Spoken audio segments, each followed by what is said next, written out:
তৃণমূলের গোষ্ঠী কোন্দলের জেরে শনিবার রাতে উত্তপ্ত হয়ে উঠল বাগুইআটি অর্জুনপুর পশ্চিমপাড়া এলাকা।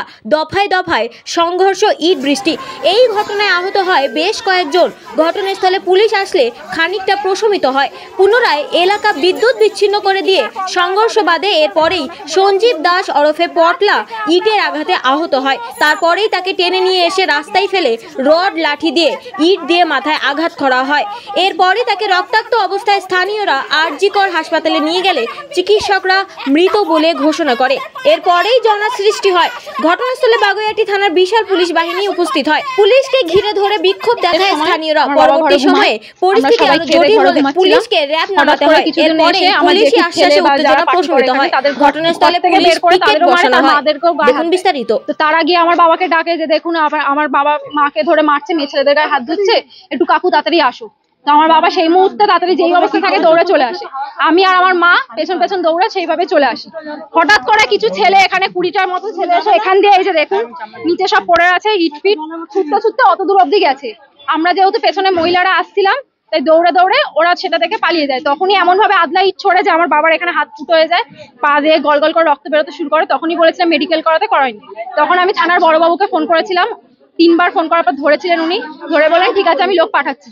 কিন্তু 4 জন মাত্র এসেছিল, তার মধ্যে 3টে সিভিল পুলিশ ছিল। আমি চিনি এই বাড়িতে একজন থাকে সিভিল পুলিশ, উনি কাজ করে। একজন মাত্র পিসি পার্টি এসে কিছু করেনি, এসে শুধু আমার বাবাকে উল্টা বুঝিয়েছে, তুমি কোনো ঝামেলা করো না দাদা, সামনে ভোট, তুমি ঘরে চলে যাও, আমরা দেখছি। তারা কিছু দেখেনি, এসে আমার উল্টা আমার বাবাকে বুঝিয়ে ঘরে চলে যেতে বলে তারা চুপচাপ চলে গেছে। আমি এটাও বলেছি যে স্যার দয়া করে আপনারা কিছুক্ষণ এখানে থাকুন, এখানে ওরা আবার আসতে পারে, আর আসবে আমি কনফার্ম। ওরা মুখের ওপর এটা বলেছে আপনাদের ঘর পাহারা দেওয়ার জন্য কি আমরা সারাদিন এখানে বসে থাকবো, বলে তারা থানায় চলে গেছে। তারপরে যখন হঠাৎ করে এটাতে সুপর্ণা ঘোষ জড়িত, আমি কনফার্ম বলছি, যিনি আমার 8 নম্বর ওয়ার্ডের কাউন্সিলর দেবরাজ চক্রবর্তী জড়িত। কেননা আমরা রাত 2:30 থেকে ওনাকে ফোন করে গেছি, তার আগেও ফোন করেছি, উনি কল ধরেন, রিসিভ করেননি। আমাদের কাউন্সিলরও কোনো হেল্প করেনি, আমাদের দেবরাজ চক্রবর্তীও কোনো হেল্প করেনি।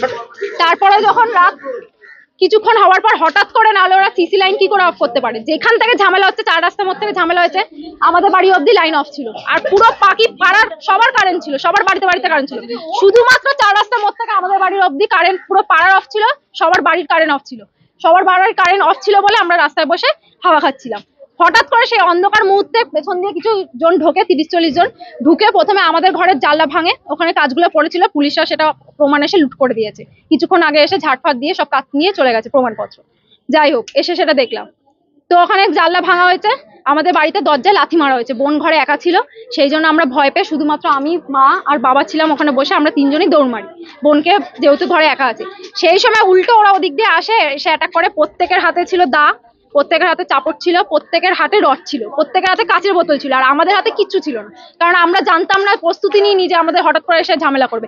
আর আমরা 2টো মেয়ে ছেলে ছিলাম, একজনই ছেলে ছিল। এসেই হট করে এত বড় একটা আদলা ইট ডিমে ছড়ে আমার পেটে লাগে। আমি দৌড়ে দৌড়ে কিছুটা এগিয়ে এসে দাঁড়াই। সেই মুহূর্তে মা বাবাকে বাঁচানোর জন্য হাত দিয়ে আটকায়, কিন্তু বাঁচাতে পারে না। তারা মারপিট চালু করে দেয়, এবং মা বাঁচাচ্ছিল বলে মাকে ড্রেনের মধ্যে ঢুকিয়ে, মায়ের জামায় কাদা লেগে আছে এখনো, মাকে ড্রেনের মধ্যে ঢুকিয়ে মাকে চত্থাপড়া মালে চুরির মুঠি ধরে মারা হয়। মাকেও মারা হয়, মেয়ে ছেলের গায়ে হাত তোলা হয়, এমনকি কোপ দেওয়া হয়। সে দা বা চাপড় দিয়ে আমার বাবার এখান দিয়ে কোপ মারা হয়, এখান দিয়ে কোপ মারা হয়। তারপরও মানুষটা হয়তো বেঁচে ছিল, কিন্তু বাবার এই রিসেন্টলি 1 বছর আগে মাথায় ব্রেন টিউমার হয়েছিল।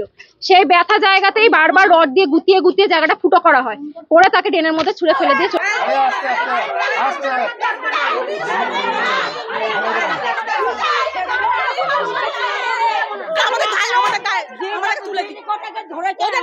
তুলে দিতে বলুন, নাহলে ওদের ফাঁসি চাই। 24 ঘন্টার মধ্যে ওদের আমাদের সামনে ফাঁসি, আমাদের সামনে ফাঁসি। পুলিশ। আপনার বাবার নাম কি? সঞ্জীব দাস। সঞ্জীব, ডাক নাম পটলা। কি কারণে মারলো, কি কারণে? কোনো কারণই নেই স্যার, সামনে ভোট, আমার বাবা না কিছু করেছে না কিছু। থানা থেকে এখানকার আইসু বললেন যে আমার ওপরে ভরসা রাখো, আমার ওপরে ভরসা রাখতে পারো, যত যেই মানে দুষ্কৃতীরা যে এই কাজটা করলো তারা যত শাস্তি পায় সেই ব্যবস্থা উনি নেবেন বা করবেন, এইটুকুনি আমাকে আশ্বাস দিলেন।